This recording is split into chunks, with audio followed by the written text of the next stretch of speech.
शराबबंदी के कानून को लागू करने के लिए उनको बनाया गया था, लेकिन कानून तो लागू को उन्होंने इम्प्लीमेंट नहीं कर पाए।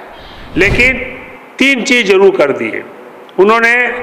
पुलिस को पुलिस माफिया, शराब माफिया में बदल दिया। उन्होंने अवैध शराब बेचने वाले को करोड़पति बना दिया। तो ये आदमी जो भी सचिव हैं एक कंप्लीटली फेलियर रह चुके हैं। और पाठक जी को अगर सुधार करना है तो उनको ज्ञान नहीं है। One nation one election is a totally wrong thing.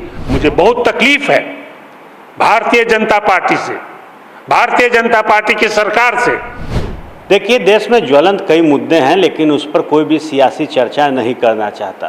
Bihar में या फिर देश में अपनी सत्ता को संभालने के लिए तमाम जो राजनीतिक दल हैं वो नए नए जो पेच हैं वो फंसाते हैं। बिहार भी इससे अछूता नहीं है।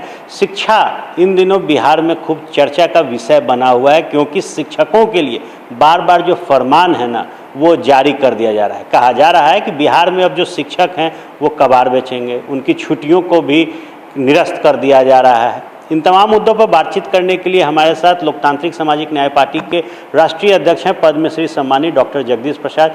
जगदीश जी, क्या फरमान जारी कर देने से बिहार की जो शिक्षा व्यवस्था है वो सुधर जाएगी? नहीं, पहले बात तो आपको बताना चाहता हूं कि सारे राजनीतिक दल, चाहे भारतीय जनता पार्टी हो और चाहे बिहार की राज्य, भारतीय जनता पार्टी ने भी काफ़ी हेरा फेरी करके मध्य प्रदेश में अपना राज बना लिया, काफ़ी हेरा फेरी करके महाराष्ट्र में राज बना लिया, काफ़ी हेरा फेरी करके ग्वालियर बना लिया, जो गलत असंवैधानिक ढंग से बनाया। उसी तरह से बिहार में हमारे मुख्यमंत्री महोदय जंगल राज करके लाल बीजेपी के साथ आ गए। अब जब देखे कि उनका डगमगा रहा है मुख्यमंत्री पद, तो उन्होंने बीजेपी को त्याग करके फिर उसी जिसको कहते थे खुद जंगल राज, उनके साथ फिर सरकार बना ली। और जहाँ तक आपने शिक्षा की बात की, शिक्षा में जो शिक्षा सचिव जो है, एडिशनल चीफ सेक्रेटरी जो बोलते हैं या सचिव बोले, जो भी बोले आप, वो पहले हमको याद है कि पहले वो शराबबंदी के कानून को लागू करने के लिए उनको बनाया गया था, लेकिन कानून तो लागू को उन्होंने इम्प्लीमेंट नहीं कर पाए। लेकिन तीन चीज जरूर कर दिए उन्होंने। शराब माफिया को पुलिस माफिया, शराब माफिया में बदल दिया। और उन्होंने अवैध शराब बेचने वाले को करोड़पति बना दिया। और तीसरा काम किया कि गरीब लोगों को, गरीब जनता जो शराब पीते हैं या तो मर गए बेचारे या उन्होंने उनको जेल में भेज दिया। मुझे वो अफसर बता दें कि उन्होंने कितने ऑफिसर को या कितने राजनेता को या कितने मंत्री को, उन लोग भी दारू पीते हैं, कितने को जेल में डाला। तो ये आदमी जो भी सचिव हैं एक कंप्लीटली फेलियर रह चुके हैं। अब उसी फेलियर आदमी को, जहां शिक्षा इतना गड़बड़ है, जिसको नीतीश जी और लालू जी दोनों गड़बड़ कर चुके हैं काफ़ी, गुणवत्ता शिक्षक, एग्जाम के सिस्टम में बहुत गड़बड़, तो उसको अब शिक्षा को लाने के लिए पाठक जी को ले आए हैं। अब पाठक जी रक्षाबंधन को ही छुट्टी बनाने के लिए कह रहे हैं। इनको इतना तो ज्ञान होना चाहिए कि कुछ पर्व ऐसा है जिसमें बच्चे स्टूडेंट घर में रहेंगे ही रहेंगे, तो ऐसा उनका डिसीजन जो है वो गलत है। और पाठक जी को अगर सुधार करना है तो उनको ज्ञान नहीं है। ये मैं बता रहा हूँ मुख्यमंत्री महोदय आपको, उनको चाहिए कि टीचर से बैठ करके बात करें कि हम बिहार की शिक्षा को सुधारना चाहते हैं। सचिव बन जाने का मतलब ये नहीं कि सभी चीज़ का आप एक्सपर्ट हो गए। कल हार्ट का भी ऑपरेशन आप करने लगिएगा और हार्ट डॉक्टर को भी बताइएगा कि कैसे ऑपरेशन किया जाए। शिक्षा का मामला है, आप टीचरों को बुलाइए, सबका राय लीजिए, डिस्कस करिए कि बिहार की शिक्षा पद्धति को कैसे सुधार करें, कहाँ पर खामियां हैं। आप ये कहिए कि कौन टीचर आ रहा है, छुट्टियां बंद करने देने से आप शिक्षा सुधार करने चले हैं, ये गलत चीज़ है, गलत सिस्टम है। वन नेशन वन इलेक्शन की बात है वो कही जा रही है। तमाम जो प्रतिक्रियाएं हैं राजनीतिक दलों के निकल के सामने है कि संविधान को खत्म करने की कवायद में बीजेपी लगी है। क्या वन नेशन वन इलेक्शन से लोकतंत्र मजबूत होगा? क्या देश आगे बढ़ेगा? आज के दिन में बिल्कुल गलत है। 1952 से 1967 तक वन इलेक्शन वन नेशन चलता था, लेकिन आज देश की जो परिस्थिति है, समय के अनुसार आदमी को बदलते रहना चाहिए और समय इतना बदल गया है कि अभी आप देखिए बेंगलोर में कर्नाटक में इलेक्शन हुआ, यूपी में 2021 में इलेक्शन हुआ। क्या आप इसको भंग कर देंगे? राष्ट्रपति शासन लागू कर देंगे? क्या करेंगे? तो आज की स्थिति में इस तरह का बात करना, विपक्ष लोगों को भी बोल देना चाहता हूं कि अगर भारतीय जनता पार्टी ने वन इलेक्शन वन नेशन के बात किया है तो ये लोगों को आप लोगों के मन को भटका रहा है। ये पॉसिबल है ही नहीं आज के दिन में, चाहे वो 5 कॉन्स्टिट्यूशन को बदल दे या पैसा खर्च कर दे, इस तरह की बात। अब कल को कहेंगे कि हम वन नेशन, अब पूरे स्टेट को भी वन नेशन में बदल दो, पॉसिबल नहीं है। वन लीडर में बदल दो, डिक्टेटरशिप की तरफ जाओ, ये पॉसिबल है नहीं। जो पॉसिबल चीज़ नहीं है उसकी बात करना आज के दिन में गलत है। One nation one election is a totally wrong thing.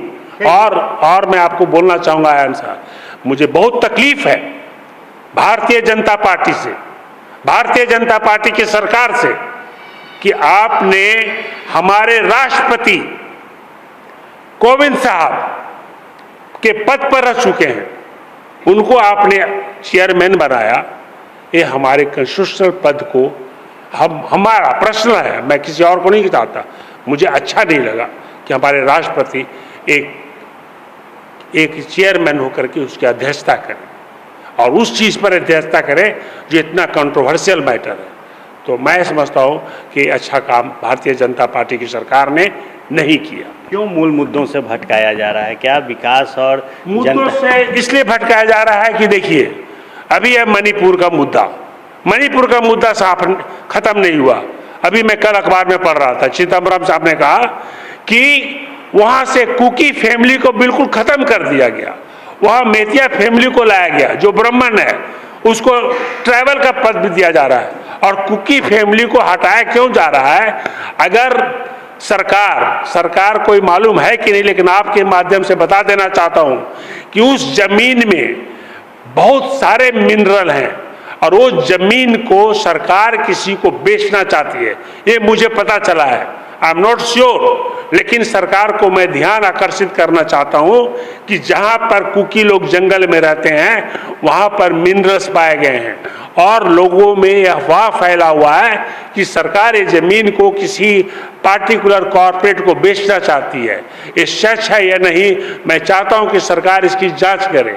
तो आज सरकार, भारतीय जनता पार्टी की सरकार विपक्ष को इन मुद्दों से, अदानी साहब के मुद्दों से, भ्रष्टाचार के मुद्दों से, अभी ये 7 स्कैम जो सीएजी ने 7 स्कैम निकाल दिया भारतीय जनता पार्टी में, आप देखिए Bharatmala scam, Dwarka road scam, toll scam, Ayushman जो हमारे प्रधानमंत्री का है उसका बहुत बड़ा स्कैम हो गया।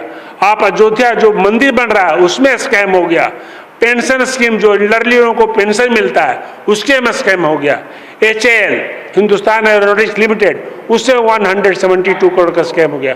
तो इस सारे स्कैम से, घोटाला से मन हटकाने के लिए वन इलेक्शन वन नेशन की बात कही गई है। मुझे तो इसमें कोई इसका आधार नहीं लगता कि आज के दिन में कोई भी आदमी वन नेशन वन इलेक्शन के बात करेगा, जब जान रहा है कि हमारा देश का पॉपुलेशन बढ़ गया, हमारे देश में डिफरेंट समय में इलेक्शन हो रहे हैं, तो हम वन इलेक्शन वन नेशन की बात नहीं कर सकते।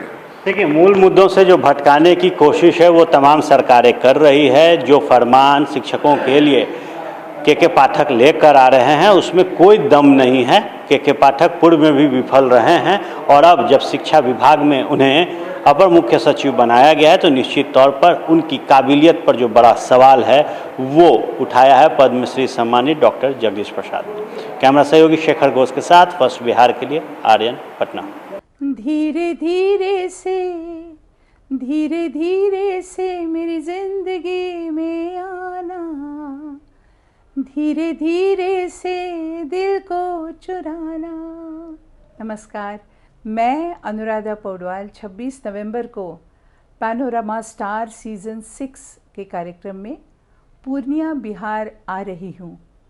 मुझे पैनोरमा ग्रुप के निर्देशक संजीव मिश्रा जी ने बुलाया है, तो हम सब मिलते हैं पैनोरमा ई होम्स में शाम 7 बजे। नमस्कार। ये लो मुंह मीठा करो, आज मैंने अपना जॉब छोड़ दिया। अब हम पूर्णिया वापस जाएंगे। जॉब छोड़ दिया है? मतलब ये घर कैसे चलेगा? हम करेंगे क्या? और माँ बाबूजी क्या बोलेंगे? इसलिए मैं एक और मिठाई का डब्बा लाया। अपने बिजनेस के लिए लोन अप्रूव हो गया। अरे लोन अप्रूव हो गया वो तो ठीक है, लेकिन पूर्णिया में हम रहेंगे कहाँ? अपना घर भी तो नहीं है वहाँ।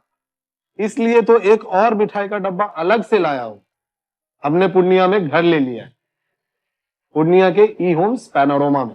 पूर्णिया में पैनोरमा ग्रुप लेकर आए हैं ई होम्स पैनोरमा। बड़ा घर, आलीशान जिंदगी और अत्याधुनिक सुविधाओं के संग। अरे अरे, अब क्यों मुंह मीठा करवा रही हो? क्योंकि हम घर वापसी जो कर रहे हैं। घर वापसी की खुशी पूर्णिया में ई होम्स पैनोरमा के संग। E Homes Panorama, luxurious lifestyle redefined.